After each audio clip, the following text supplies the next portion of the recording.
नमस्कार विद्यार्थी मित्रांनो, स्वागत आहे आपलं माझ्या चॅनलवर स्टडी विथ आदित्य. नुकतेच नोंदणी व मुद्रांक विभागाचे गट शिपाई भरती 2025 हे पेपर पार पडले आणि सर्वांना कट ऑफची उत्सुकता आहे. तर त्याच्यामुळं मी माझ्या परीनं जितकं मला कट ऑफ काढता येईल तितका मी प्रयत्न केला. जितके फॉर्म आले, जितके जागा होत्या, त्या प्रत्येकाचा हिशोब घेऊन मी माझा वैयक्तिक कट ऑफ बनवलेला आहे. तर आपण आज पाहू, आजच्या व्हिडिओमध्ये आपण किती अर्ज आले होते आणि किती अर्जांची संख्या प्राप्त झाली आणि कट ऑफ किती असेल याच्याबद्दल आपण आज पाहू. ठीक आहे, स्टार्ट करतो. सर्वप्रथम आपण कॅटेगरी वाईज आपण पाहू की ओपन कॅटेगरीच्या किती जागा होत्या. ओपन कॅटेगरीच्या जवळपास 91 जागा होत्या आणि ओपन कॅटेगरीचे फॉर्म आले होते 21,127.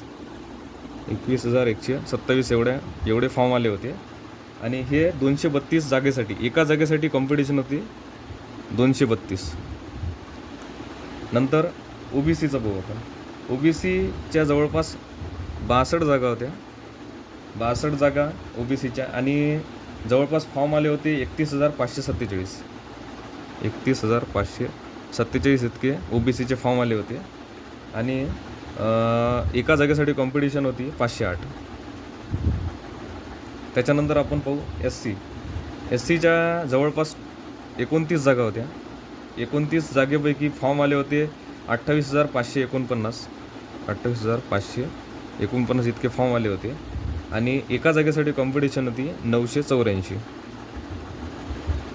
त्याच्यानंतर STच्या जवळपास 13 जागा आल्या होत्या आणि फॉर्म आले होते 9,164. हे STच्या हिशोबानं थोडे कमी फॉर्म आले होते आणि एका जागेसाठी कॉम्पिटिशन होती 704. VJAचे फॉर्म, VJAच्या जागा होत्या 7. फॉर्म आले होते 5,157 इतके फॉर्म आले होते आणि एका जागेसाठी कॉम्पिटिशन होती 736. त्यानंतर NTC आपण पाहू. NTCच्या जवळपास 11 जागा होत्या. NTCच्या 11 जागा आणि फॉर्म आले होते 6,911 आणि 6,911 इतके फॉर्म आले होते आणि एका जागेसाठी कॉम्पिटिशन होती 628. त्यानंतर NTDचं पाहू आपण. NTDच्या जवळपास जागा होत्या 10 जागेसाठी फॉर्म आले होते 3,886 आणि एका जागेसाठी कॉम्पिटिशन होती 388ची. त्यानंतर आपण SCBCचं पाहू. SCBCच्या जवळपास 28 जागा होत्या आणि फॉर्म आले होते 7,974 आणि एका जागेसाठी कॉम्पिटिशन होती 284. त्यानंतर SBCचं पाहू आपण. SBCच्या 5च जागा होत्या फक्त. त्या 5 जागेसाठी 2,464 इतके फॉर्म आले होते आणि जवळपास एका जागेसाठी कॉम्पिटिशन होती 492. त्यानंतर EWSचं आपण पाहू. EWSच्या जवळपास 28 जागा होत्या. त्यानंतर EWSचे फॉर्म आले 28 जागेसाठी आले 2,761 इतके फॉर्म EWSचे आले होते आणि एका जागेसाठी कॉम्पिटिशन होती 98ची.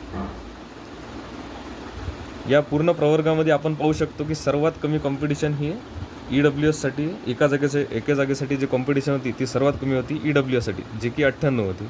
बाकी प्रवर्ग आपण अभ्यासले तर त्यांची एका जागेसाठी कॉम्पिटिशन ही EWSच्या कंपॅरिझनमध्ये जास्त होती. आता सर्वांनी आपले वैयक्तिक कट ऑफ सांगितलेले आहे. बरेच यूट्यूब चॅनलवर तुम्ही बघता. तर मी माझ्या प्रतीनं माझा एक वैयक्तिक कट ऑफ मी डिसाईड केलेला आहे. तो असाच असेल किंवा नसेल याची कोणती शक्यता नाही आहे, पण मी माझ्या परीनं सांगत आहे की कट ऑफ इतका लागू शकतो. तर आपण आता कट ऑफ बघू. आता आपण कट ऑफ बघणार आहे. त्याच्या आधी आपण याबद्दल डिस्कस करू की पेपर कसा होता, काय होता. बरेच जण म्हणत होते पेपर सोपा होता, बरेच जण म्हणत होते मला मॅथ रिजनिंगला टाईम नाही भेटला. तर असे बऱ्याच जणांचे सर्वांचे रिव्ह्यू आहे आणि त्यांचा सर्वांचा अंदाज घेऊन मी माझा कट ऑफ डिसाईड केला की इतकं लागू शकते. तर आपण कट ऑफकडं जाऊ आता. सर्वप्रथम आपण ओपनचा कट ऑफ बघू. ओपनचा कट ऑफ जो आहे, ओपनचा कट ऑफ हा 177 ते 182, 177 ते 182 पर्यंत लागण्याची शक्यता आहे. त्यानंतर आपण बघू ओबीसीचा. ओबीसीचा कट ऑफ 173 ते 176 इतका लागण्याची शक्यता आहे. 173 ते 176 ओबीसीचा. यानंतर एस सीचा जो कट ऑफ आहे तो 170 ते 175 पर्यंत लागण्याची शक्यता आहे. त्यानंतर आपण बघू एस टीचा कट ऑफ. एस टीचा कट ऑफ हा 166 ते 172 पर्यंत लागू शकतो. 166 ते 172. त्यानंतर आपण बघू व्हीजेएचा जो कट ऑफ आहे तो 173 प्लस लागेल असं मला वाटत आहे. 173 प्लस लागेल. त्यानंतर एन टी सीचा कट ऑफ बघून एन टी सीचा कट ऑफ हा 171 ते 174 पर्यंत लागण्याची शक्यता आहे. त्यानंतर आपण बघू एन टी डीचा कट ऑफ हा 171 ते 174 पर्यंत, म्हणजे same as N T C सारखा लागण्याची शक्यता आहे. या दोन कॅटेगरीचा जवळपास सारखाच कट ऑफ लागण्याची शक्यता आहे, एन टी सी आणि एन टी डी. त्यानंतर आपण बघू एस सी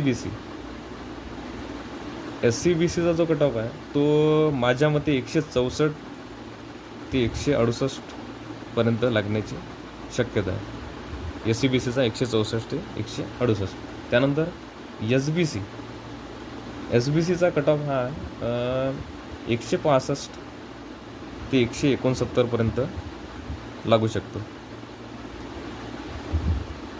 त्यानंतर ई डब्ल्यू एसचा कट ऑफ हा 162 ते 166 पर्यंत लागू शकतो.